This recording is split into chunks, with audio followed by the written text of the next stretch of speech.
오늘 원피스는 살롱드용 제품인데요. 너무 마음에 듭니다. 되게 날씬해 보이고 좋은 것 같습니다. 오늘 갔다 온 컨텐츠는요. 이런 네일? 이건 뭐야? 이런 나비나비가 사이드에 붙어있는 네일 아트를 하는 사람이 세상에 있다고? 너무너무 놀라운 이런 작품 네일을 하시는 선생님한테 직접 시술을 받아버리고 왔습니다. 지금부터 함께 가시죠.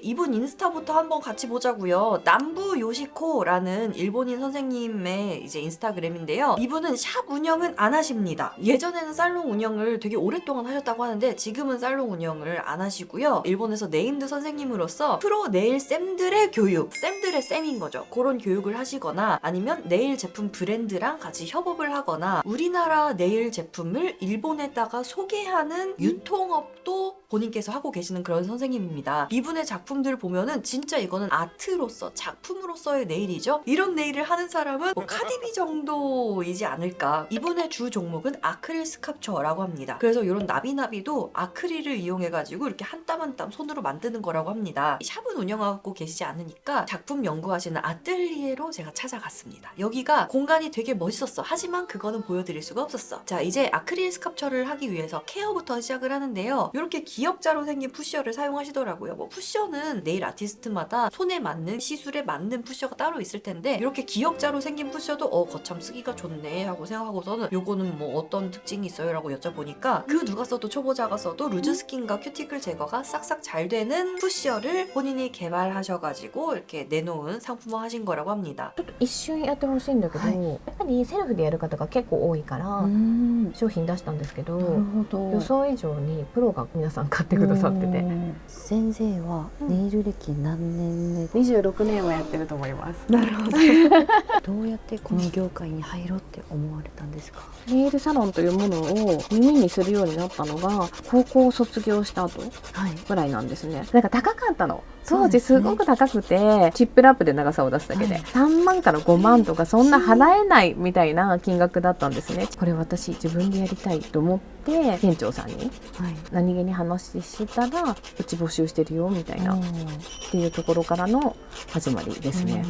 쿠로사키 에리코 쌤한테 받을 때는 뭐 길이가 이만큼까지 아니었잖아. 어느 정도 일상생활에선 할 수 있을 길이었다고. 하지만 이번에 남부 요시코 쌤한테 받는 슈퍼롱 작품 네일은 카디비 때도 한번 해봤지만 일상생활 좀 어렵잖아요. 그래서 부탁을 드렸습니다. 다이아미의 피로프젤을 먼저 바르고서는 시술을 받을 수 있을까요? 라고 했는데요. 아까 말씀드렸잖아요. 남부 요시코 선생님이 한국 네일아트 제품을 일본에다가 소개하는 일을 하고 계신다고. 다이아미의 헤이스위치라는 그 발톱 업젤 있죠? 그거를 일본 시장에다가 이제 유통도 하시고 관련해서 교육도 하시고 이런 일을 하고 계셔가지고 피로프 오케이 바로 사사삭 여기다 구우세요 라고 해주시더라고요. 땡큐 바리. 그리고 선생님도 알고 계셔. 이거는 작품 네일이기 때문에 일상생활을 이걸로 하기에는 팬티 다 뚫리고 무엇보다 작품이 부러져요. 그래가지고 피로프를 해가지고 팁으로 보관을 하세요 라고 하면서 흔쾌히 이렇게 응해주셨습니다. 그리고 이제부터 본격적으로 아크릴 시술이 들어가는데요. 이 슈퍼롱 네일을 아크릴 스캅처로 직접 하나하나 만들기 때문에 폼지부터 붙입니다. 이 폼지도 남부 요시코 선생님이 슈퍼롱 작품용 스틸레토를 위해서 개발하신 제품이라 가지고 세상에서 가장 긴 네일을 만들 수 있는 폼지를 만들어야지 하고 만드신 제품이라고 해요. 그러면서 어떻게 남부 요시코 선생님이 슈퍼롱 아트 작품용 네일을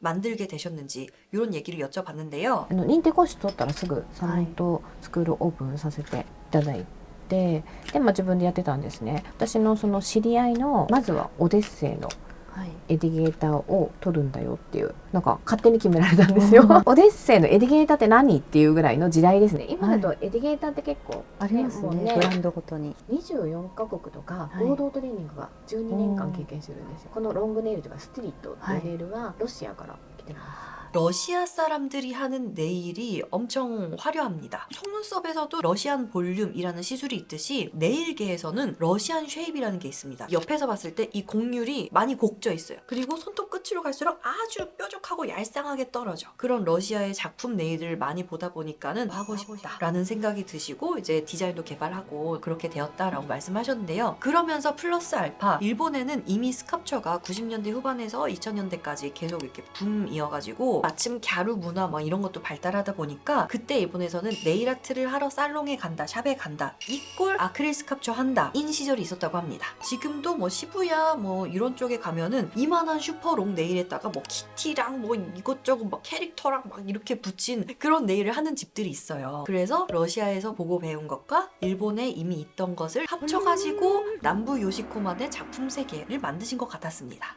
이게 살롱 워크라기보다는 작품으로서의 네일이다 보니까 시간이 되게 오래 걸립니다. 그래서 이번에 전 양손이 아니라 한 손만 받기로 했어요. 그리고 그 중에서도 한 손가락에만 그런 으마으마한 작품을 받기로 했습니다. 안 그러면 서로 허리 아파. 너무 오래 걸려. 그래서 처음에 컨택 드릴 때부터 한 손만 할게요. 그럼 얼마나 걸릴까요? 라고 여쭤보니까 그러면 2-3시간이라는 거예요. 카디비 네일은 제품화된 팁으로 연장을 해가지고 그 정도 시간을 뽑을 수 있었던 건데 요거는 한 땀 한 땀 손으로 만드는 명품 아크릴 네일이기 때문에 그 정도 시간 감안해야 됩니다. 손가락 하나에 폼지 끼우고 어플리케이션하고 다음 손가락 폼지 끼우고 어플리케이션하고 뭐 이런 식으로 넘어가는데요. 제 네일 베드가 있는 여기랑 옐로우 라인이라고 합니다. 손톱 길어져 나오는 그 연결 부위는 좀 자연스러워야 되잖아요. 그래서 자연스러운 이런 핑크톤으로 여기를 연결시킨 다음에 요 끝단 본격적으로 만들어가는 부분은요. 아예 처음부터 색깔을 넣어가지고 마블식으로 만들어 갔습니다. 저는 이제 미국이나 유럽 쪽에서 이런 슈퍼롱 네일을 하는 그런 인스타그램 계정 같은 거를 봤을 때 아크릴 브러쉬를 거의 이만한 걸 써요. 아크릴 볼을 만든다고 하거든요. 요거를 아크릴 용액에다가 적셨다가 파우더에다가 갖다 대면은 덩어리가 생기는데 큰 브러쉬를 써서 볼도 엄청 크게 뜨는 줄 알았더니 생각보다 일반 아크릴 스캅초 할 때 쓰는 브러쉬 한 요 정도 되는 브러쉬 우리나라에서도 자격증 시험 볼 때 쓰는 그 정도 크기의 브러쉬를 쓰시더라고요. こんだけロングのネイルだから、もっとごっついブラシかなと思いきや、リキッドの量を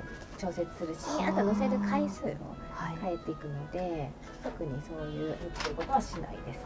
명기를 붓을 가르지 않는 것인가? 그리고 스캅처가 우리나라에선 일반적이지 않기 때문에 이런 스킬도 여러분 보셨을지 모르겠는데 브러쉬를 아크릴 파우더에 딱 담가서 볼을 떴잖아요. 그 볼에다가 글리터를 묻혀서 글리터 아트까지 한 방에 해버리는 거야. 그래서 요 선단 마블을 넣는데 한 방에 그냥 마블이 될 수 있도록 이렇게 어플리케이션을 해주셨습니다. 참고로 저는 아직 손을 대지 못한 그런 기술이기도 합니다. 온라인 강의는 어떤 식으로 하고 계시는지 여쭤봤거든요. 강의를 어디서 하시냐면은 온라인 사롱이라고 하는 게 있어요. 쉽게 생각하시면은 네이버 카페, 다음 카페 같은 거야. 근데 유료다. 대략적으로 이제 월 한 10,000원 정도 받아요. 신기하죠? 今ね、はいオンラインサロンをやっていて、1期生、2期生、3期生ってこう学年別みたいな感じでやってて、シーズン1は基礎、シーズン2はまたこうバレリーナとか、でシーズン3はバタフライが入ってくるんですね。本当にアクリルの初心者の子がもうバタフライネイルできるようになるんですよ。 물론 우리나라에서도 이제 잘 되는 샵에서 노하우를 이렇게 알려주는 세미나 같은 것도 많이 하시는데 일본에서는 약간 이런 미용 교육 프로그램이 인프라적으로 뭔가 이렇게 정리되어 있는 느낌? 그런 게 있는 것 같아요. 어플리케이션은 어느 정도 끝내고 파일링이 들어가는데요. 파일링 할 때도 일반적인 그러니까 우리나라로 치자면 약간 국시 같은 그런 네일 할 때랑 손을 잡는 방법 그리고 파일링 들어가는 모양새부터가 다릅니다. 일반적인 FM이라면은 고객의 손을 이렇게 잡습니다. 여기를 꽉 잡고선 흔들리지 않게 고정해놓고선 파일링이 샥샥샥샥 들어가는데 이건 워낙 슈퍼롱이고 부러질 염려도 있고 하다 보니까 손톱을 이렇게 잡고 하면서 파일링이 들어갑니다. 근데 이런 슈퍼롱 네일 할 때 이제 파일링 들어가는 이 손 모양도 약간 저는 좀 우아하다라고 느꼈어요. 찝기 위해서 이렇게 파일링 들어간 다음에 파일 그리스도 점점 높여가지고 이렇게 파일링 표면 파일도 이쁘게 이렇게 하죠. 파일링이 끝나고 나서 어느 정도 쉐이핑이 딱 잡힌 손을 보니까 너무 좋아. 역시 손톱은 길어야 제맛이야. 수채화 아트가 들어갔는데요. 아이섀도우처럼 생긴 요게 물감 팔레트입니다. 요거는 진짜로 물 타가지고 수채화 물감 쓰듯이 이렇게 하면 되는 건데 물 묻힌 붓으로 물감 살짝 녹여가지고 손톱에다가 이렇게 톡톡톡톡 하면은 샵에서 많이 쓰는 그런 틴트 그런 느낌처럼 이렇게 마블이 사사사삭 완료가 되는 건데 제가 이번에 처음으로 이런 수채화 제품을 써본 거잖아요. 약간 틴트가 마르는 시간이 더 빨랐던 것 같아요. 틴트류는 어차피 알코올 같은 거에 이렇게 녹여있는 거라 가지고 기화가 호로록 빨리 되는데 얘는 마르는 속도가 조금 늦어가지고 그동안 디자인 조정도 살짝 할 수 있다는 점이 좋은 것 같고 마르는 시간이 이제 한국 사람에게는 조금 오래 걸렸다. 그리고 우리가 원하는 바로 그것. 이 슈퍼 롱 네일에 사이드에 막 나비 있고 막 레이스 달리고 여튼 난리 난 그런 네일을 만드는 데는 여러 가지 방법이 있다고 합니다. 그런데 요거 요 디자인은요 아예 어플리케이션 할 할 때부터 사이드 나비를 만들어가는 디자인인데 중요한 게 요것은 유료 강의로 하고 계시다.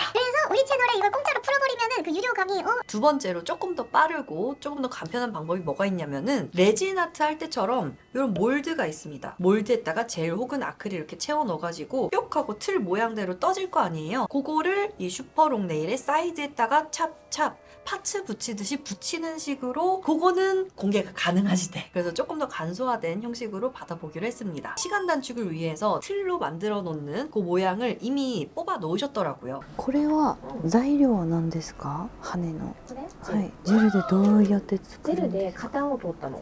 색깔은 어떻게 할까요? 그래가지고 이 마블색도 이제 골드, 핑크 약간 그런 느낌의 마블색이었잖아요. 금날개로 해주세요 라고 부탁을 드렸습니다. 그래서 요 미리 만들어 놓으신 요 몰드 작업해 놓으신 버터플라이 레이스에다가 골드 파우더를 싹싹싹싹 문질러 가지고 금날개로 만들어 버렸습니다. ジェルの上だから そう ミラパ 本 ウダー。当はトップジェル塗りたいとこなんだけど、はいそしたら埋まっちゃうの う で、 ん。 버터플라이 올리는 시간은 금방 끝났습니다. 미리 준비해 놓으신 요 버터플라이에다가 글루를 살짝살짝 이렇게 점점점 묻혀가지고 자리를 싹 잡아 놓습니다. 그리고 글루가 어느 정도 경화가 되면은 틈새들을 아크릴을 좀 묽게 해가지고 메꿉니다. 요게 또 남부쌤만의 노하우라고 합니다. 昔携帯用デコルああ。のがはい。流行ってた時は、いろんなパーツをアクリルでつけて、あ、それをアクリルでつけてたん結構ですね。グルーでつけるけどグルーで取れちゃうんですようね。ん。でさらにアクリルでこうやって埋めると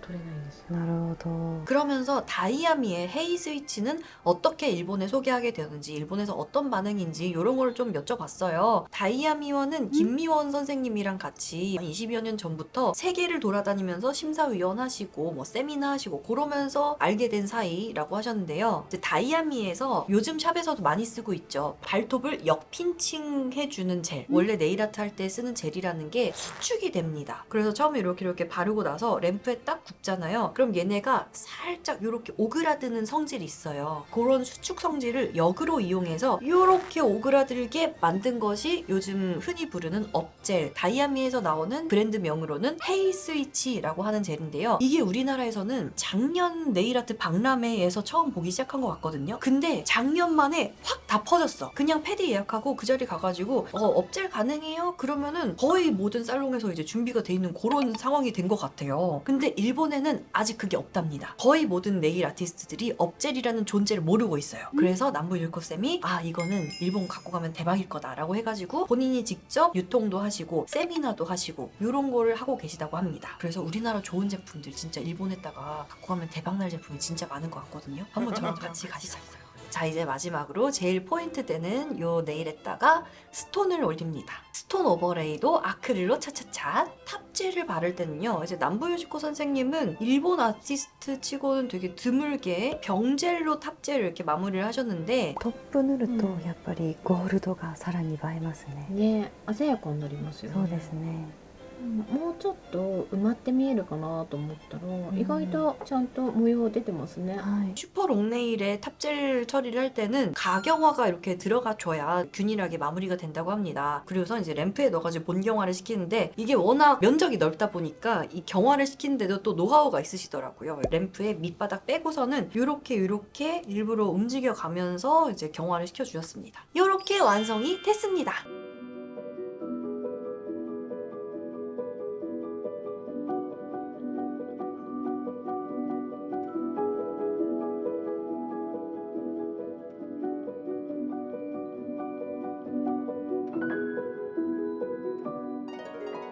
여튼 이렇게 남부 요시코 선생님한테 작품 네일을 받아봤는데요. 한국이랑 일본이랑 네일 시장이 다른 점을 이렇게 느끼는 것도 되게 재밌었고요. 물론 일본 시장의 특색도 있고 이제 유통이 워낙 일본 쪽은 복잡하기도 하고 원래 쓰던 제품을 안 바꾼다 뭐 이런 것도 있긴 하지만은 우리나라의 프로용 제품이 일본의 프로용 제품에 결코 난 뒤지지 않는다고 생각합니다. 네일 엑스포 일본 거 한국 거 다 가봐도 진짜 아이디어 신박하고 제품력도 너무너무 좋은 제품 한국에 많거든요. 그런 거를 일본에 더 많이 소개하고 싶다 그런 생각을 했습니다. 빠이!